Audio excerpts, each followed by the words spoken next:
Morning teacher. Good morning పిల్లలు. కూర్చోండి అందరూ త్వరగా. టీచర్ కూర్చున్నాం కానీ ఇక్కడ చూడండి అది పక్కన 5 మెంబర్స్ కూర్చున్నారు బెంచ్ లో.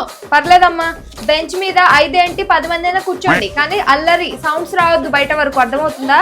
ఓకే. సైలెంట్ గా కూర్చోండి. ప్రైవేట్ స్కూల్లో ఏసీ లేదు, ఏం లేదు. టీచర్ మీ గవర్నమెంట్ స్కూల్లో ఏసీ ఉంటుందా? నమస్కారం, రాసుకో ఎగ్జామ్ నువ్వు. చూడండి ప్రణీత్ చీట్స్ తెచ్చుకున్నాడు, చీటింగ్ చేస్తున్నాడు. ఏం పర్లేదమ్మా. ప్రణీత్ సైలెంట్ గా రాసుకో, సౌండ్స్ రావద్దు, సరేనా?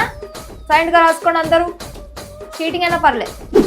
అవునండి, ఎగ్జామ్ ఉంది పిల్లలకి, ఏమన్నా అదే రాపిస్తున్నాను. టీచర్ ఇంకో ఆన్సర్ చెప్పండి.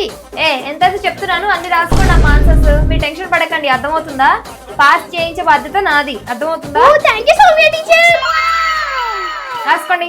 టీచర్ నేను ఏం రాయలేదు, పాస్ చేయించేయండి, నాకు 100% వచ్చేలా చూడండి. ఇంకోటి 100 రూపీస్ ఉన్నాయి దీంట్లో. సైడ్ వచ్చి మాట్లాడు ప్లీజ్ మేడం, 100% చెప్తే చూడండి. 100% ఎలా చేస్తారా? 50% చేస్తానులే. నీ నెంబర్ ఉంది నా దగ్గర, హాల్ టికెట్ నెంబర్, నేను చేస్తానులే. టెన్షన్ పడకు. Thank you so much. Second bench లో ఉన్న గ్యాంగ్ సింగిల్ గా వెళ్ళి కూర్చోండి అందరు త్వరగా, స్క్వాడ్ వస్తుందంట, తొందరగా.